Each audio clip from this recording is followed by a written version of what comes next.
continuidade ao nosso estudo. Estamos na 6ª aula, de várias aulas que a gente vai ter ainda, né? E dando continuidade ao nosso estudo sobre autoridade espiritual, né? Então a gente tem debaixo da autoridade espiritual uma promessa de segurança, uma promessa de cuidado quando a gente anda embaixo de princípios, embaixo de autoridade. Nós começamos semana passada a falar sobre os filhos de Adão, então a gente vai, na verdade, retomar, né, acerca de Caim e Abel. Nós falamos acerca da oferta de Caim, da oferta de Abel, e a gente vai se aprofundar um pouquinho nisso. Então vamos lá, começamos a aprender com Caim, primogênito de Adão. Caim, ele era agricultor por profissão. Olha só, Gênesis 4:5 diz assim: atentou o Senhor para Abel e para a sua oferta, mas para Caim e sua oferta não atentou. Para adicionar, isso desmente a expressão que ouvimos frequentemente em nossas igrejas. Olha o que a gente ouve muitas vezes: Deus te aceita do jeito que você está. Isso não é verdade. Na verdade, Deus te recebe como está, mas você não pode permanecer da mesma forma. Então, Deus nos aceita se nós nos arrependermos. Experimente usar essa expressão com relação a Ananias e Safira. Simplesmente não funciona, eles estão mortos. Por quê? Porque não houve arrependimento. Certo? Então, não adianta permanecer e vir. Tem que haver uma transformação. Deus não aceitou a oferta de Caim. Além disso, ele também não aceitou o próprio Caim. O fato de ele não aceitar Caim não significava que o destino de Caim seria a rejeição perpétua. Porém, a nossa teologia moderna da aceitação incondicional de Deus é incorreta. Na verdade, ela também é perigosa, porque ela remove o temor do Senhor do nosso coração. O temor do Senhor é que nos guarda e nos faz apartar do pecado. Isso está lá em Êxodo 20:20. Após a morte de Ananias e Safira, a Bíblia nos diz em Atos 5:11: houve grande temor em toda a igreja e em todos os que ouviram essas coisas. Eu creio que nos dias atuais está faltando um pouquinho de temor. Parece que a graça tornou as coisas tão fáceis. Deus tem graça, Deus tem misericórdia, concordo. Mas não da forma como o povo de Deus está se movendo atualmente, né? Então, para a gente falar um pouco dessa história de Caim e Abel. Todos nós conhecemos essa história, certo? A história de que Caim, ele era um agricultor, certo? E ele foi lá, plantou, tal, colheu, apresentou a Deus. E Abel, ele cuidava de quê?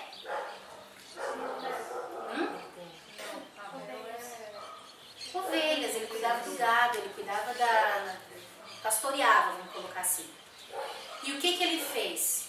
Ele pegou a ovelha, separou a melhor ovelha dele, o melhor que ele tinha, colocou como primogênito, tal, todo o processo, e sacrificou a Deus.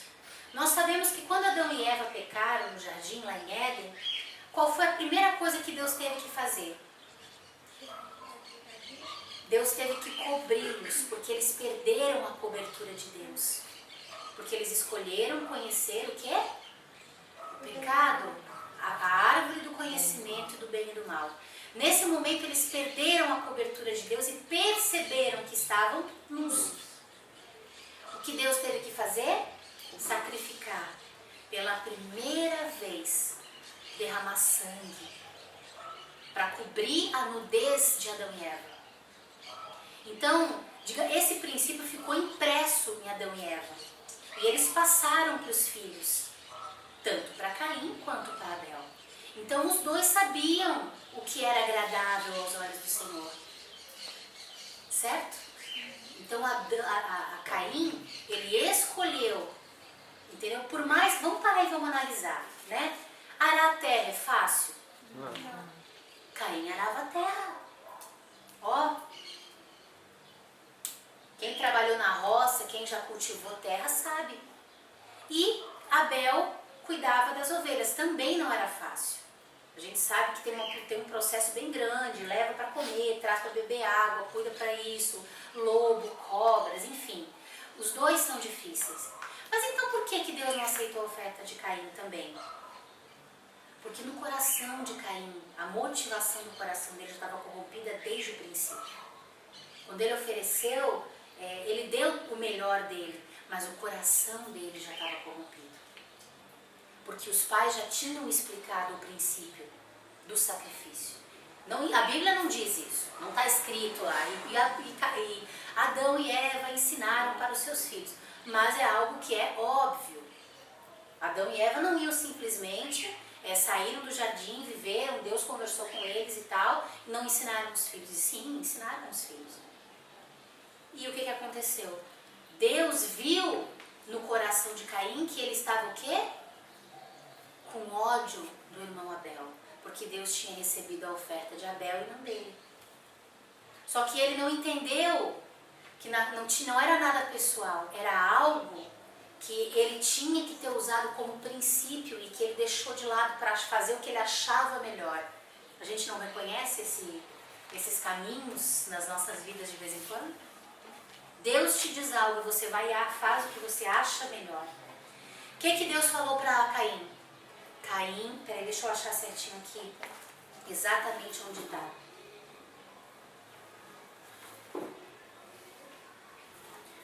Deixa eu ver certinho a passagem para a gente ler exatamente.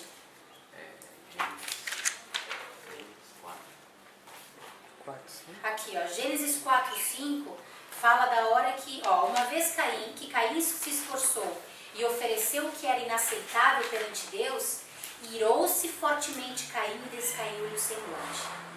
Essa é a reação clássica de uma pessoa religiosa quando ela é confrontada com a verdade. Ela se ira. Você notará que isso é verdade em toda a Escritura. Essa ira é alimentada pelo orgulho, e o orgulho rejeita a vontade de Deus ou os seus caminhos, numa tentativa de obedecer a sua própria vontade.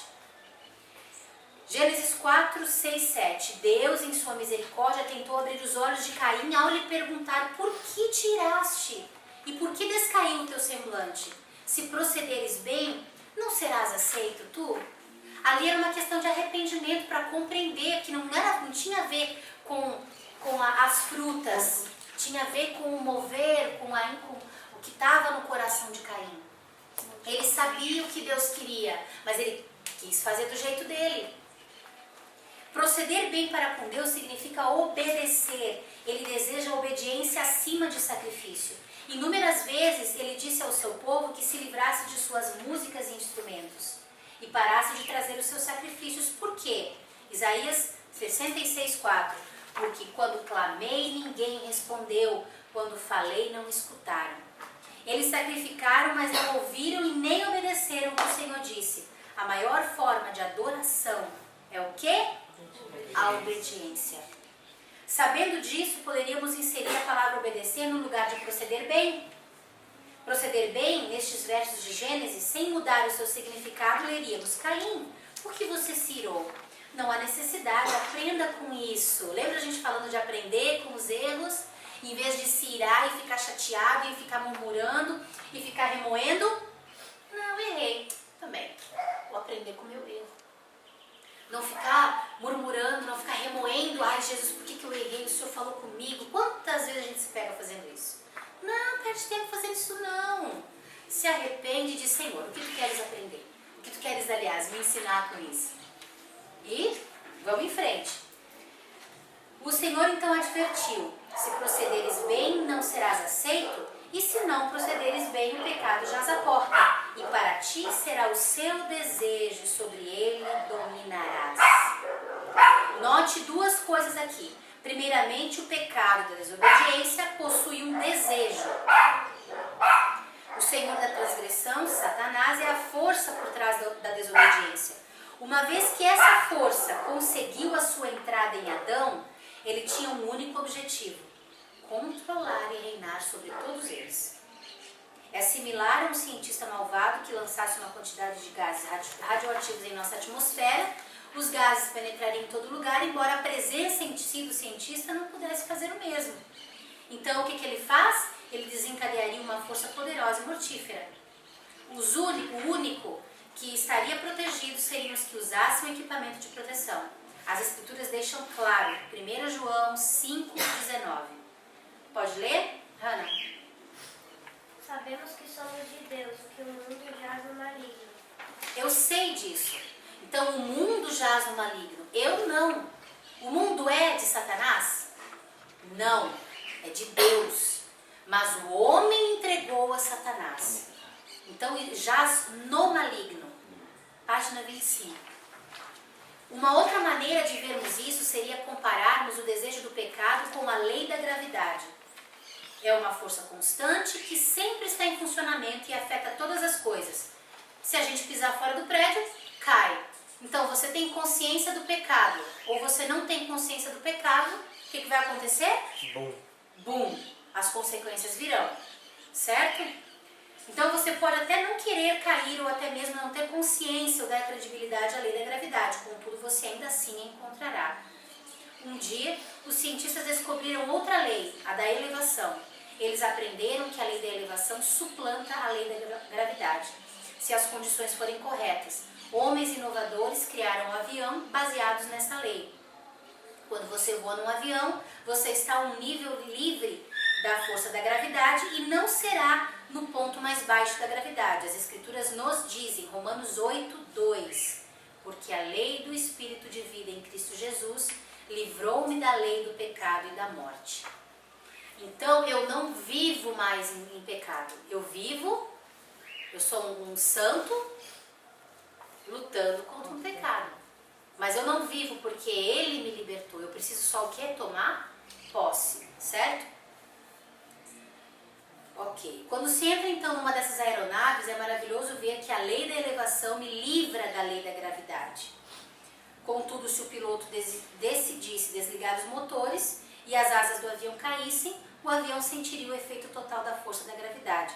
Nós não mais desfrutaríamos do senhorio sobre a lei da gravidade, mas nos encontraríamos dominados por aquilo que julgávamos dominar. Foi o que aconteceu no Éden. Um exemplo de uma aeronave com a gravidade, o homem fez uma coisa que fez com que pudesse voar, mas mesmo assim, se ele desligar, cair as asas, acontecer qualquer coisa, o que acontece? Acabou a lei da gravidade, ela vai continuar atraindo. Então, olha só, as escrituras, elas declaram no mesmo capítulo, Romanos 8, versículo 12 e 13. De maneira que, irmãos, somos devedores, não a carne, para viver segundo a carne.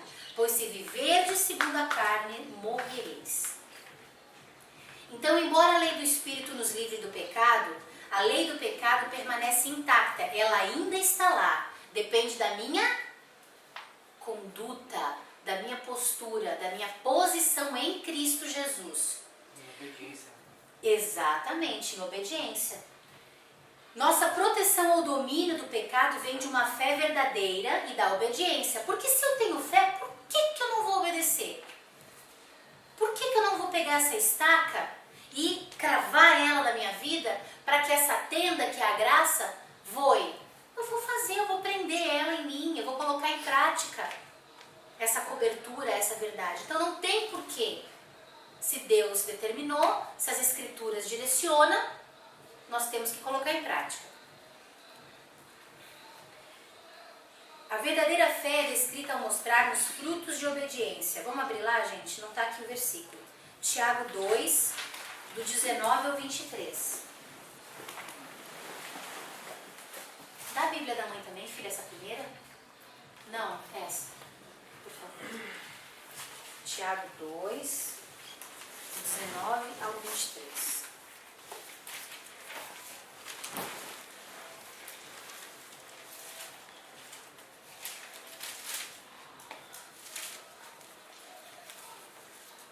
Cada um lê o versículo, pode ser? Começa, Camila. Tu crês que há um só Deus? Fazes bem. Também os demônios o creem e estremecem. Pode ler, pastor. Queres, pois, ficar certo, ó homem sensato, de que a fé sem as obras é inoperante. 21. Porventura, o nosso pai Abraão não foi justificado pelas obras quando ofereceu sobre o altar o seu filho Isaque? Vês que a fé cooperou com as suas obras, que pelas obras a fé foi aperfeiçoada. que cumpriu-se a Escritura, que diz: E creu Abraão em Deus, e foi-lhe isso imputado como justiça, e foi chamado o amigo de Deus. Amém? O que a gente aprende aqui? Um princípio poderoso que todos nós conhecemos. A fé sem obras é morta e a obra sem fé também é morta. As duas coisas têm que acompanhar. Então, se eu creio, logo eu obedeço. Essa é a obra. Entendeu? A gente ouve falar de pessoas fazendo a obra e vai e faz e trabalha. Tá, tudo bem que Deus, a seara é grande e poucos são ceifeiros, a gente tem que trabalhar. Mas a fé, a obra que Deus se refere, muitas vezes não é a obra que a gente acha que é. É a nossa obediência. Essa é uma das maiores obras da nossa vida. Por quê? Porque é difícil para nós obedecermos. A nossa carne não quer, mas o Espírito de Deus que habita na gente quer. Lembra que fala que haverá guerra perpétua entre Amaleque e Israel? A carne e o Espírito. Vai ter guerra. Quem vai prevalecer? Quem você ouvir. A carne ou o Espírito. Se você ouvir a carne, vai prevalecer Amaleque. Se você ouvir o Espírito, vai prevalecer Israel. Estou usando as escrituras para a gente lembrar as alegorias, ok?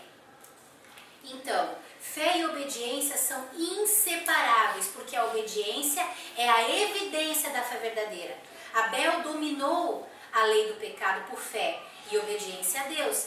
Ao falar a Caim, Deus advertiu: o desejo do pecado é para ti, não diferentemente do desejo ou influência da gravidade de todo objeto.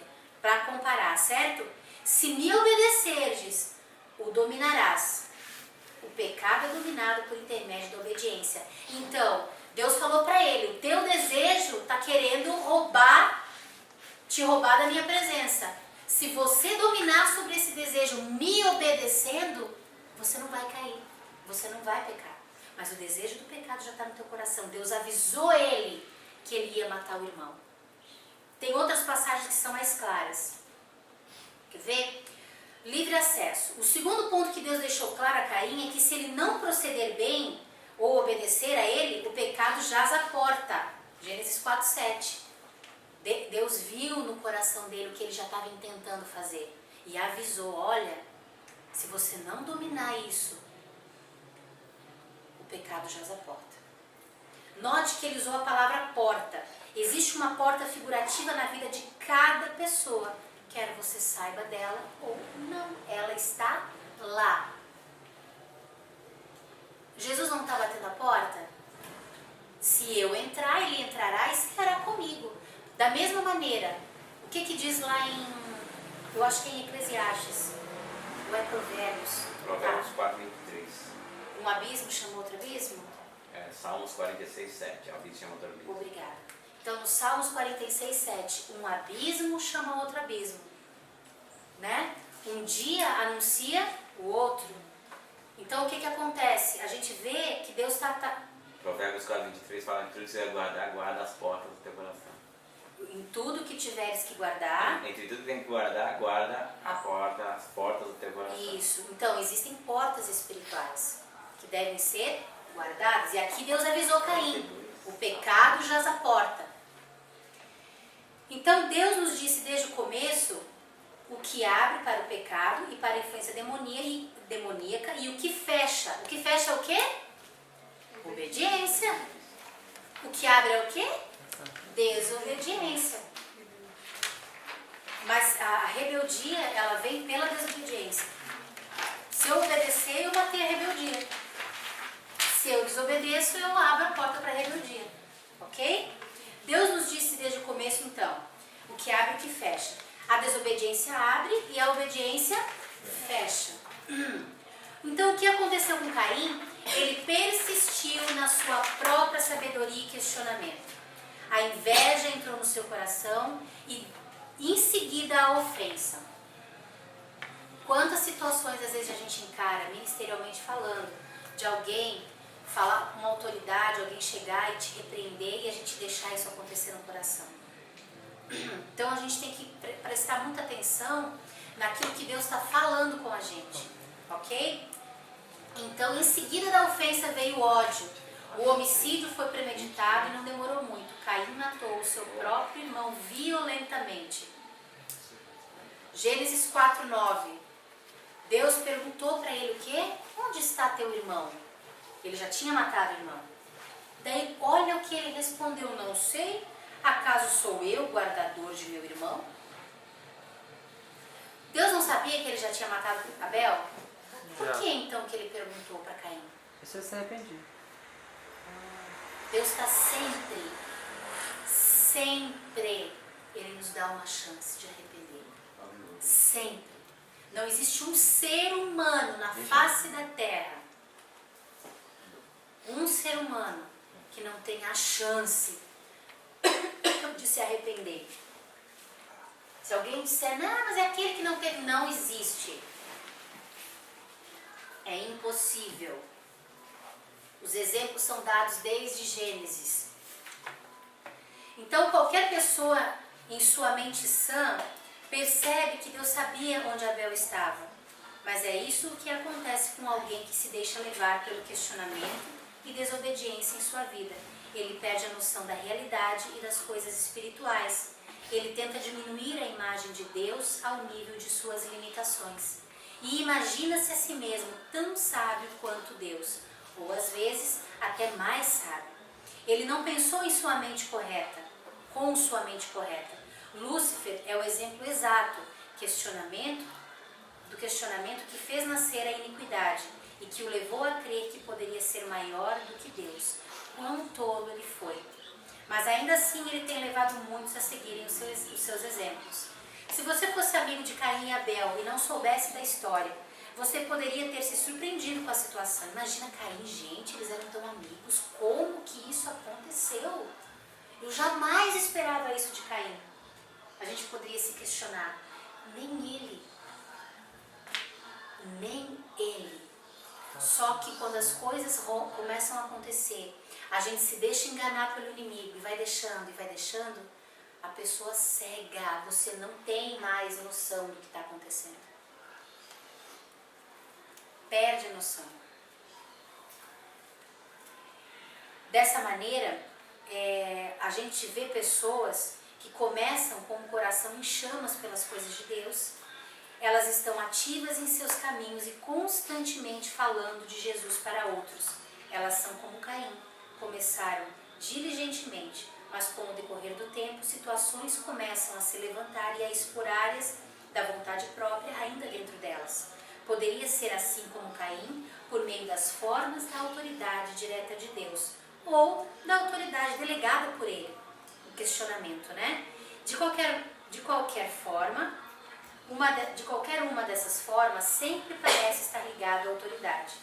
Eu tenho observado como elas se recusam a submeter sua vontade e persistem em suas próprias maneiras. É somente uma questão de tempo antes que uma transgressão inunde sua vida. Pode não se manifestar por meio de um homicídio, mas uma coisa é certa, se manifestará de alguma forma, através de ganância, ira, ódio, falta de perdão, fofocas, pecados sexuais ou incontáveis outras formas. Uma hora vai vir à tona, certo? Ali no último parágrafo, gente. Em casos como o de Caim, se essas pessoas se rebelam contra a autoridade direta de Deus, elas reduzem a imagem, a autoridade e o poder de Deus a um nível bem menor e se tornam cada vez mais irreverentes. Elas professam o senhorio de Deus, mas na realidade servem a um Jesus criado a partir da sua própria imagem. Sem uma consciência disso, seu coração eleva o questionamento acima do trono da autoridade de Deus. De qualquer forma, estão cegos quanto à sua verdadeira condição por causa do engano em seu coração. Se a gente tivesse conhecido Caim e dissesse para ele assim, Caim, você vai matar seu irmão daqui a 3 anos. Ele ia dizer, você tá louco? Meu irmão não, meu irmão caçula. Imagina, jamais. Ninguém espera ter um fim desse. Nem o pior assassino da face da terra. Ele não nasceu, ele não quis isso. Mas o pecado rondou, bateu a porta e ele estava desprotegido. Alguns estão desprotegidos, outros escolhem escolhem estar desprotegidos. Aquele que está desprotegido por ignorância é uma coisa.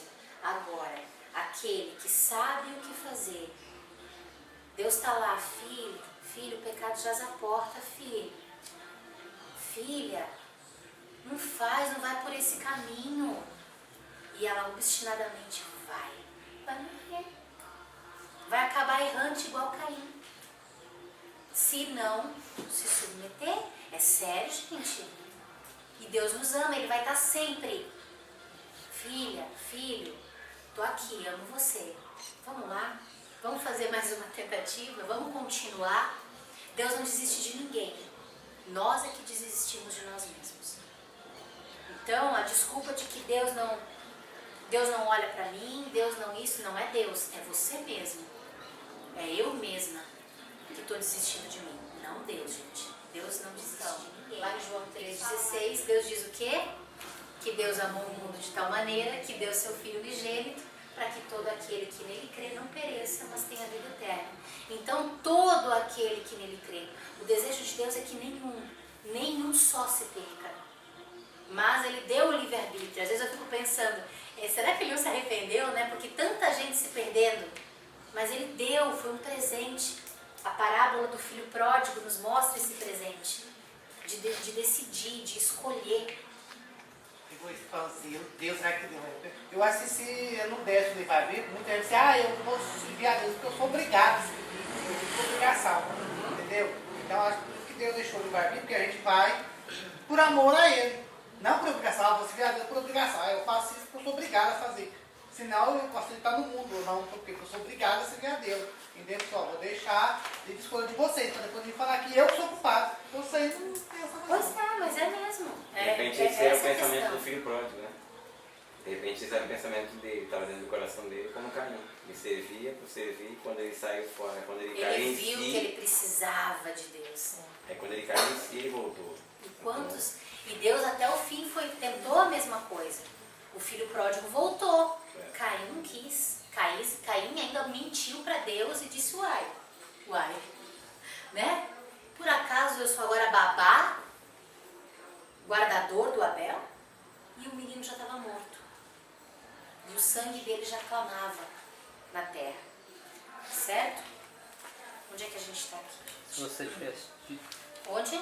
Último parágrafo. Se você então tivesse dito Caim, nós já falamos sobre isso. Não, você falou anterior. Isso, mas eu expliquei. certo. Isso. Então, olha só. Pessoas dentro e fora da igreja um dia se encontrarão diante de Deus para serem julgadas por suas iniquidades. Lembrando, o que é iniquidade? Pecado. Errar o alvo. Errar o alvo, né? É o quê? É a anomia. Certo? Sendo que a lei ou a Torá é acertar o alvo. Então, a maneira de eu não permanecer em iniquidade é eu conhecer os ensinamentos de Deus e deixar que elas venham ser o quê? Chanceladas no meu coração, guardadas. Lembra aquele salmo que fala: a tua palavra escondi, guardada no meu coração, para eu não pecar contra ti, Senhor. Lembra, a tua palavra, qual é a palavra de Deus? É aquilo que saiu diretamente da boca dele. Claro, o restante, ele usou homens e mulheres de Deus para falar o que ele queria, para comunicar. Mas o que saiu diretamente da boca dele são os 5 primeiros livros. Então, eu preciso guardar estes ensinamentos no meu coração, para não me perder, ok? Por isso o Provérbio 4:23, guarda as portas do seu coração, porque eles concedem as saídas para a vida. Então, guardar para entrar na palavra e sair a palavra verdadeira. Porque se não sair a palavra verdadeira, vai sair morte, como sai com o caminho. Morte e destruição, desse jeito. E não por obrigação, por amor. Porque eu preciso do Senhor. Porque o ar que eu respiro é Ele. Se o meu ar cessar, Ele cessou na minha vida. Ok? Então, se você pudesse ter seguido o curso dessas vidas, você nunca iria imaginar que elas terminariam em tais destinos. No caso, as situações das pessoas que começaram bem e acabaram como acabaram. Quantos líderes a gente já ouviu falar de coisas terríveis? Então, até mesmo agora, elas nunca se imaginaram tornando-se iníquas, mas no dia do julgamento, quando a verdade for revelada, elas se perguntarão: como que eu pude me desviar tão longe da obediência dos caminhos de Deus? A resposta será triste e será que elas não amaram e não se apegaram à verdade de estarem debaixo das asas e da cobertura de Deus. Elas escolheram caminhar debaixo da sua própria cobertura. Não, é eu e Deus, eu não submeto a homens. Meu Deus do céu, como a gente ouve isso. Nós vamos descobrir, não se assustem, a gente vai chegar lá, sobre autoridades que não são de Deus. O que fazer, como proceder. Muitos falam assim, meu pastor é Jesus. Meu pastor é Jesus, eu e ele somos a maioria. Não vou nem dizer que não, porque ele é o maior. Mas nós precisamos caminhar em quê? Debaixo de autoridade. A Bíblia é muito clara, não há autoridade que não venha de Deus. Certo? Quando ele institui a autoridade. Certo? Por isso que nós hoje, aquilo que ofende as escrituras do Senhor, eu tenho autoridade, porque a autoridade dele é maior, de não cumprir. Deu para entender? Existe uma lei que diz que eu não posso, que eu tenho que casar pessoas do mesmo sexo. Existe uma lei, não existe? Mas a lei de Deus diz que isso é o quê? O pecado. Então eu não vou fazer. E aí? Estou nas mãos do Senhor. Prefiro cair nas mãos de Deus. Entendeu? Atos capítulo 5, Pedro disse: me convém obedecer mais a Deus do que aos homens. Nesse sentido, sim. E tem gente que usa isso para fazer um monte de coisa errada. Distorcer. Né? Pega um texto fora do contexto e ensina e vive um pretexto. Tudo fora da casinha. Mas esse é o significado. Me convém obedecer antes a Deus do que aos homens. Neste sentido, quando está fora... Opa, não daqui. Das Escrituras. Porque eles pregaram a palavra, foram presos, açoitados, e quando eles saíram, falaram: não pregue mais sobre esse Jesus. Aí Pedro respondeu: me convém obedecer mais a Deus do que aos homens. O que Você aconteceu? pode bater de novo. Caiu na mão do homem. Então eu falei errado, eu prefiro cair na mão de Deus. Não, melhor cair na mão do homem do que cair na mão de Deus. Deus me livra do inferno ou me lança? O homem não, ele não tem poder nenhum. Ele só pode tocar na minha carne. Porque nem na minha emoção ele pode tocar, se eu não deixar. Lembra que a gente estava falando disso? Se eu não deixar. Porque se eu deixar, vai tocar também. Certo? Mas isso é uma coisa muito importante para a gente aprender.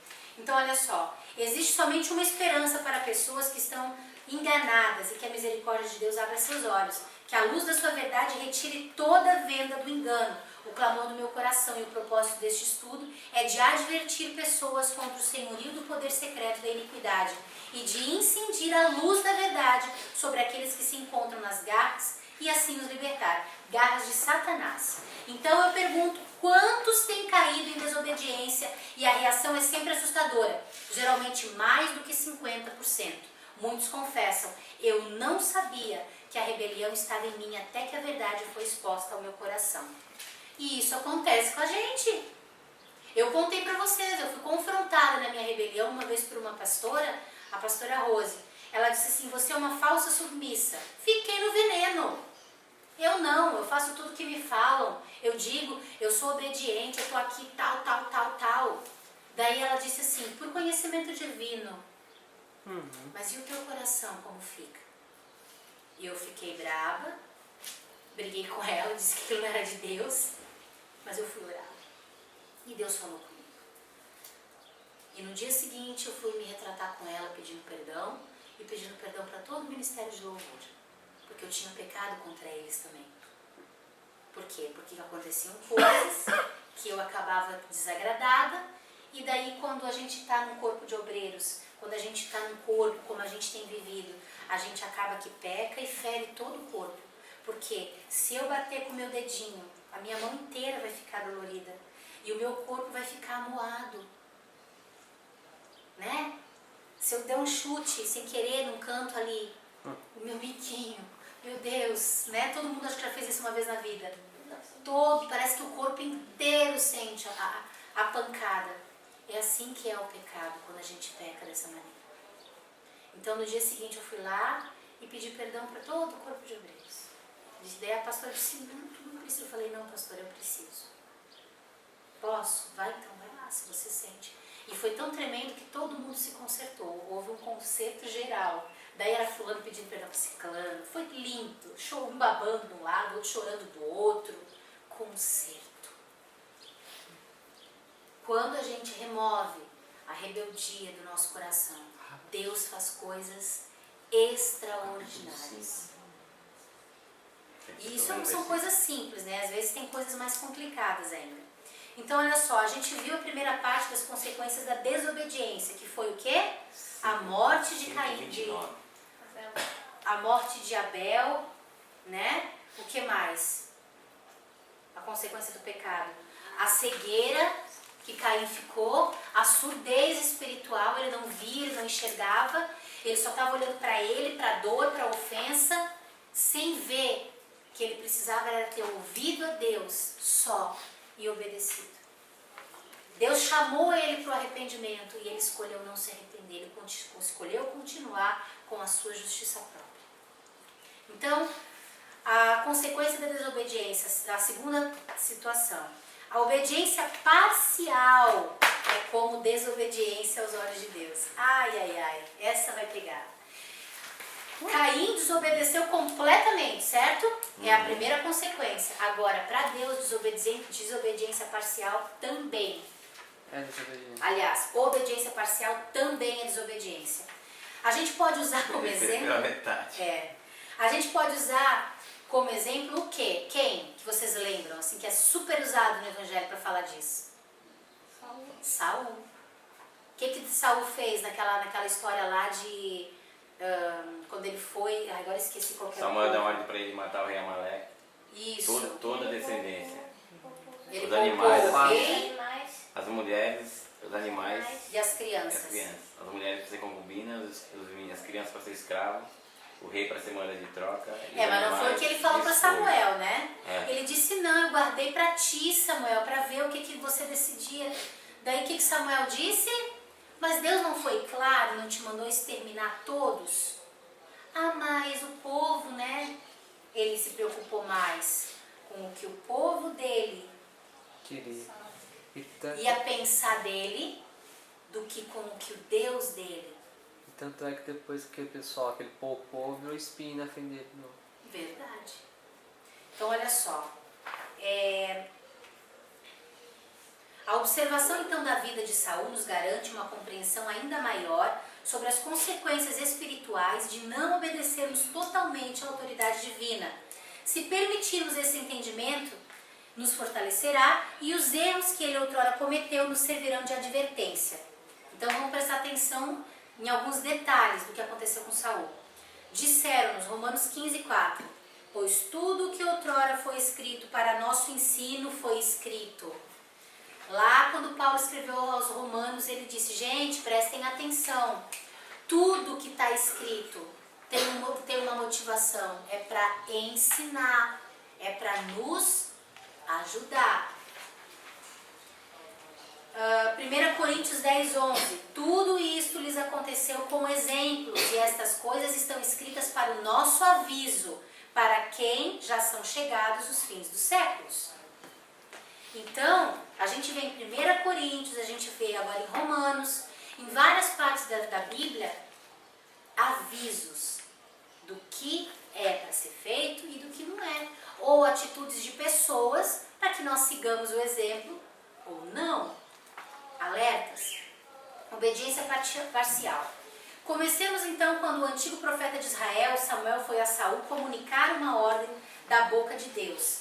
Então 1 Samuel 15:3, vai agora, fere a Amaleque e destrói totalmente tudo o que tiver. Nada lhe poupes, matarás a homens, mulheres, meninos e crianças de peito, bois e ovelhas, camelos e jumentos.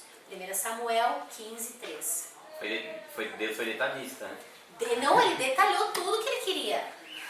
Era crianças e meninas e crianças de peito, era tudo. Para não ficar a dúvida, não, os pequenininhos Deus não falou, né? Então esse pode deixar eles, né? Não. Crianças e meninos de peito. Observe a atitude de Saul. Ele não disse eu não farei, isso é difícil demais. Ele disse o quê? Eu farei. Tá falado, ordem é ordem. A maioria de nós admite que esse comportamento não seja obediente, mas nós nos desculpamos com as boas intenções. Ah, não, mas assim, né? Não justificando, mas já justificando. É mais ou menos isso. Como é que é aí? Não justificando, mas... Depois a gente explica melhor. É quando uma pessoa, por exemplo, ela desobedeceu, claramente ela sabe, mas ela tenta arrumar uma justificativa para aquilo. É verdade. Tu conhece também, né? Esse caso, né? Quem de nós não conhece? Meu Deus. Todo mundo Ah, conhece. mais. Ah, mas Super nem, sim. né? Tem nem aqui no Goiás. Nem o quê? Né? nem O negócio é dizer, ó Senhor, tem misericórdia de mim mesmo. Sou pecador, preciso mudar, Senhor. Né? Aqui no começo da oração, que nem eu falei, ai Deus, eu tava assim, vai me limpa, porque não adianta, de nós não tem nada. É só a graça e a misericórdia dele. E são coisinhas tão pequenininhas às vezes, né? Que vontade. A gente pudesse pegar a gente mesmo e dar umas chacoalhadas. Então, olha só. Saul, nessa questão, ele não fez exatamente o que Deus pediu. Ele achou que devia fazer diferente. Tá? Vamos ali no primeiro parágrafo, depois, aliás, no segundo. Mas Deus via tudo isso de outra maneira. Ele lamentou-se como Samuel. Arrependo-me de haver posto Saul como rei, porque deixou de me seguir e não executou as minhas palavras. 1 Samuel 15:11. Olha só, Saul matou dezenas de milhares e deixou somente um. Ele fez 99,9% do que Deus mandou.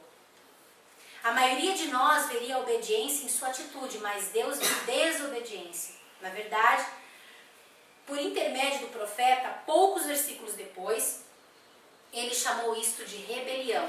Então nós aprendemos com a obediência parcial. É como o quê? Desobediência aos olhos de Deus. De fato, a obediência quase completa, mesmo que seja 99%, não é obediência. É, na verdade, rebelião. Forte? Demais. Muito.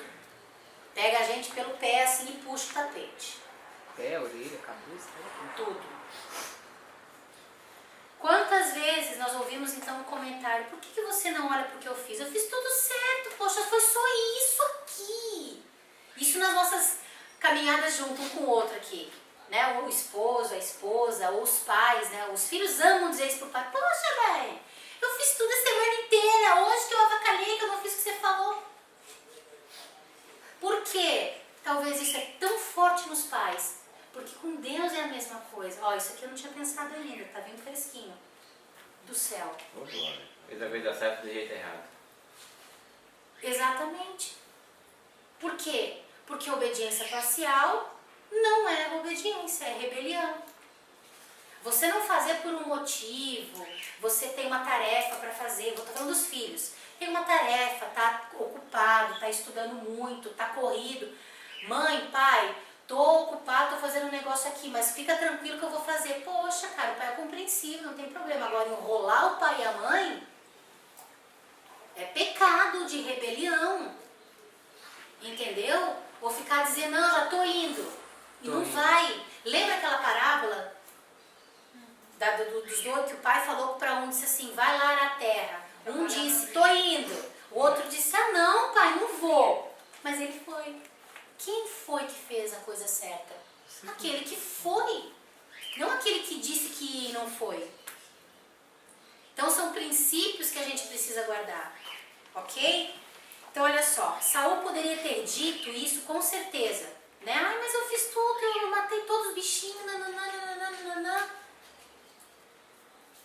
Embora seja esta uma linha de pensamento onde há questionamento humano, não está alinhada com o pensamento divino. Samuel foi encontrar-se com Saul e quando o alcançou, Saul cumprimentou entusiasmado. Bendito seja o Senhor. Executei a palavra do Senhor. Estou aqui, ó, feliz, fiz tudo que Deus mandou. Você pode notar a felicidade e a confiança em sua voz, imaginando, né? Eu acredito profundamente que Saul foi sincero. Ele realmente cria que havia executado o comando, mas Deus disse que ele havia se rebelado. Como pode existir tamanha diferença entre opiniões do que Deus disse na noite anterior e do que Saul achou em seu coração que era o certo? Como que uma pessoa consegue chegar nesse ponto? A resposta é encontrada nessas palavras, Tiago 1:22. E sede cumpridores da palavra, e não somente ouvintes, enganando-vos a vós mesmos. Quando a gente passa a conhecer as Escrituras, saber o que deve fazer e não pôr em prática, lembra que a gente aprendeu sobre ouvir e escutar? Escutar entra por um ouvido e sai pelo outro. Ouvir entra e permanece. Então, quando eu ouço, eu não vou ser enganada por mim mesmo, pelo meu coração, porque aquilo está marcado em mim. Agora, se eu escuto, eu estou me enganando. Eu me faço o quê? Somente ouvintes, enganando-vos a vós mesmos. A Escritura inteira nos alerta contra o que? As armadilhas do nosso coração. No momento em que uma pessoa desobedece a palavra de Deus, claramente revelada a ela, presta atenção, claramente revelada a ela. Levanta a mão e fala. Tem uma pergunta? Não. Se quando tiver, tem toda, vocês todos, né? Ah, ele Nome de lembrou Jesus. uma passagem bem conhecida. Quem tem ouvidos, ouça. O que o Espírito diz às igrejas. Amém. Lá no Apocalipse, né? Ó, Jesus. Ui. Glória a Deus. Isso aí. Então, onde é que tá? No momento em que uma pessoa desobedece a palavra de Deus, claramente revelada a ela, tá claro, eu entendi, e ela escolhe não fazer, um véu cobre o seu coração. E esse véu distorce e obstrui a sua visão. Isso é engano. O que começa a acontecer? A pessoa começa a criar desculpas, discursos muito bem elaborados, inclusive. Tem gente que prega que tu fica assim, e ela te convence que ela tá certa. Se tu não cortar, se tu não disser, está amarrado, está repreendido, nem espírito, claro, tu não vai fazer isso porque a intenção não é chocar, nem humilhar, nem esculhambar ninguém, senão daí Deus não está na conversa. Mas você já tem que orar, espírito, que senão você acredita. E você ainda sai assim, poxa, eu sou mal, né? Sai se achando o fim, o péssimo. Acontece isso. O espírito de engano é assim. Saul então foi enganado por seu questionamento e confiança de que ele estava certo quando na verdade estava errado. Sua confiança entrou em conflito com a realidade de Deus, embora parecesse concordar com o questionamento humano. Essa não foi a primeira vez que Saul errou em obedecer a palavra do Senhor. Samuel previamente o havia repreendido por desobediência. Vamos abrir lá? 1 Samuel 13, do 1 ao 3.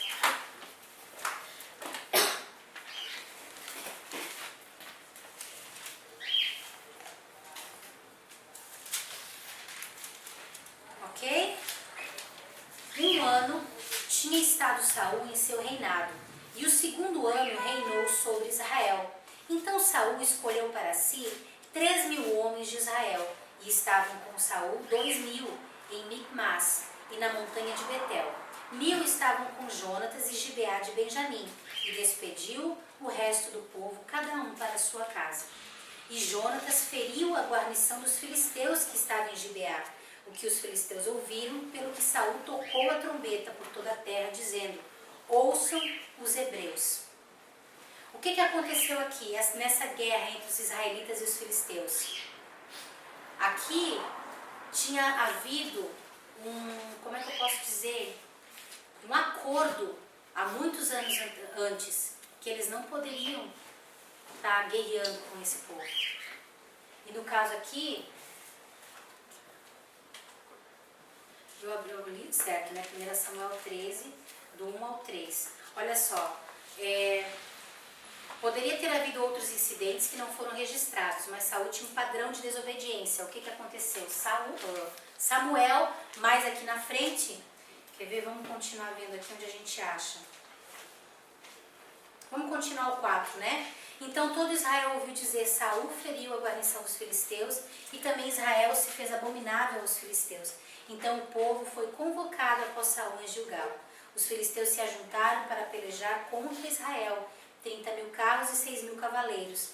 E o povo em multidão como a areia que está à borda do mar. Subiram e se acamparam em Micmas, ao oriente de Bet-Aven. Vendo, pois, os homens de Israel que estavam em angústia, porque o povo estava apertado, o povo se escondeu nas cavernas e pelos espinhais, pelos penhascos e pelas fortificações e pelas covas. Os hebreus passaram o Jordão para a terra de Gade e Gileade. E estando Saul ainda em Gilgal, todo o povo veio atrás dele tremendo. Saul oferece sacrifícios e Samuel reprova. Versículo 13 já está falando. Então vamos lá, no 13, obrigada, pastor. Então disse Samuel a Saul, agiste neciamente e não guardastes o mandamento que o Senhor teu Deus te ordenou, porque agora o Senhor teria confirmado o teu reino sobre Israel para sempre. Porém agora não subsistirá o teu reino, já tem buscado o Senhor para si um homem segundo o seu coração, e já lhe tem ordenado o Senhor que seja chefe sobre o seu povo, porquanto não guardastes o que o Senhor te ordenou. Não foi uma vez só. Você já conhecia essa passagem? Lembrar dela?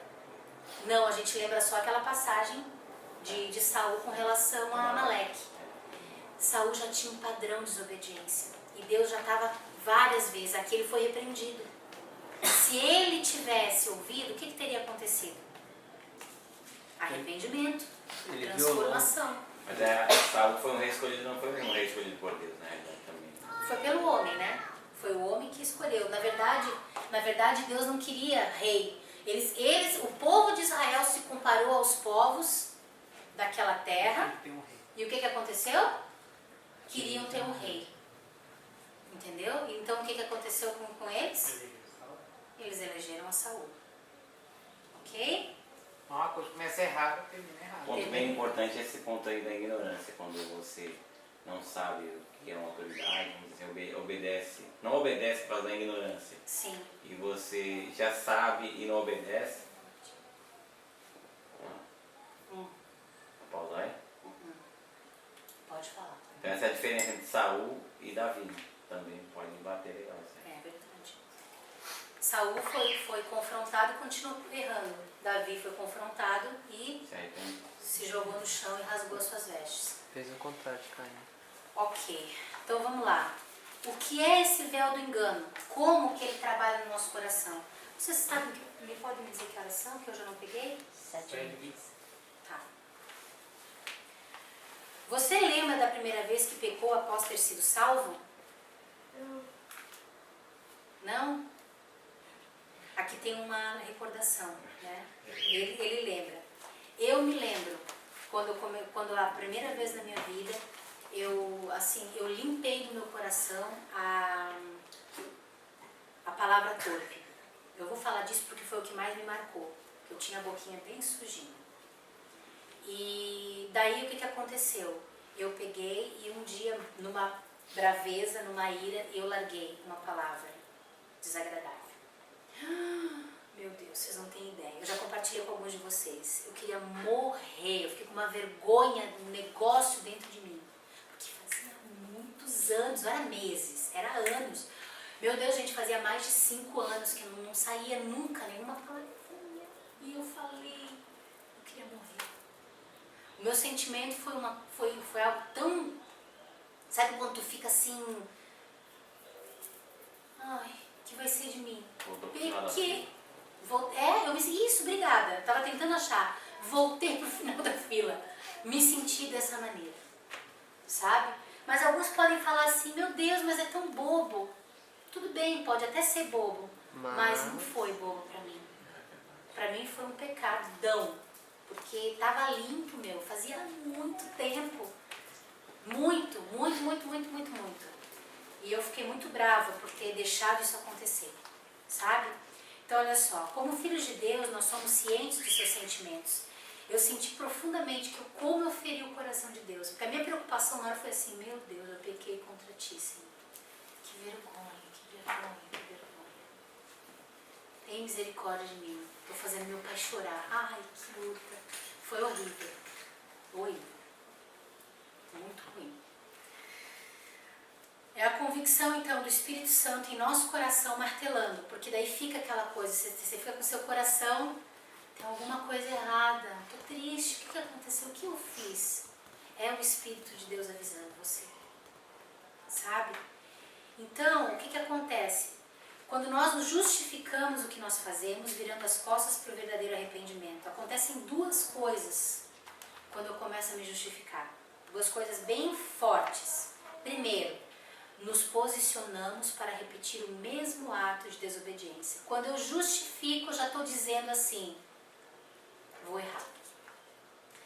Gente, como 2 mais 2 é 4, quando eu justifico, eu vou cometer o mesmo erro em seguida. Pode demorar um pouquinho, mas vai acontecer. Segundo, quando o véu de engano cobre o nosso coração e, por conseguinte, diminui o senso de convicção, colocando em seu lugar o questionamento. Daí tu começa, mas será mesmo que eu estou errado, que eu errei? Não, é muita bobagem, foi só uma palavrinha. Nada a ver. Daí, daqui a uma semana, pá, de novo. Daqui a um dia, pá, de novo. Quando você vê, você voltou à velha prática e tá achando que tá tudo bem. No último estágio, nós não sentimos mais aquela faca perfurando o nosso coração, porque o véu o esconde. Ao invés disso, sentimos somente um pequeno desconforto. Ah, Deus tem misericórdia. Novamente, tentamos nos justificar e outro véu cobre o nosso coração, camuflando ainda mais o chamado à verdade. Deus não desiste de me chamar à verdade, mas eu vou ficando dormente, entendeu? Vai ficando assim, menos latente, cada vez menos latente. A próxima vez que transgredimos, o nosso sentimento é um pequenino senso de mera convicção. Daí mesmo que não vai mais. Se novamente tentarmos nos justificar, sufocamos o nosso coração com mais uma camada de véu. E assim, gente, os véus vão sendo colocados. Até que, o que a palavra de Deus fala? Que fica um coração intransponível. Se pecarmos novamente, o véu é tão espesso que não existe mais convicção, somente justificativas. Você não tem mais convicção de certo e errado. A convicção é tua, é a tua justificativa, é o que tu acha, o que nós achamos. O engano, então, esconde de nós a verdade. E a consciência, ela é cauterizada. Quantas pessoas vocês já ouviram falar, ou vocês conhecem, que de repente vocês sabem da conduta, mas já está cauterizada, não tem jeito. Ela está certa, acabou. Cético. Quantos? Muitos, vários, milhares, diversos, meu Deus, incontáveis. Por isso que a gente está ensinando sobre isso. Para que nós não caiamos nisso também. Para que eu não caia. Porque eu sou a que está mais suscetível a cair nisso, se vocês querem saber. Por quê? Porque eu estou ensinando sobre isso. Por isso que eu faço questão, e eu gostaria muito que isso ficasse muito claro para cada um, nos padrões do Senhor, do que vale a pena se expor para manter a salvação. Ah, errei mesmo, tem misericórdia de mim, Senhor, eu quero mudar, eu não quero ser essa pimenta do reino, tira isso, né, essa pimentinha, meu avô me chamava de pimenta, não, meu avô me chamava de abelhinha. Beijo pequenininha, era a abelhinha, pense por que era a abelhinha, né? Então eu quero deixar a abelhinha para lá, e cada vez que ela quer dar uma ferroada, tem que quebrar o ferrão dela, né? E como que quebra o ferrão da abelhinha? Expondo o veneno do ferrão. Jogando ele fora. Glória ao teu nome, Senhor. Nesse ponto, uma pessoa pode ter perdido do seu semblante qualquer aparência de santidade, ou pior ainda, pode continuar tendo a aparência, mas viver sobre a maldição religiosa do conhecimento do bem e do mal. Seu senso de certo e errado agora já é retirado de outra fonte, além da palavra viva de Deus, trazida pelo Espírito Santo ao seu coração. Essa pessoa vive pelas ordens enganosas do seu próprio coração. Pode ser a letra das Escrituras que mata. 2 Coríntios, vamos abrir lá? 3:6.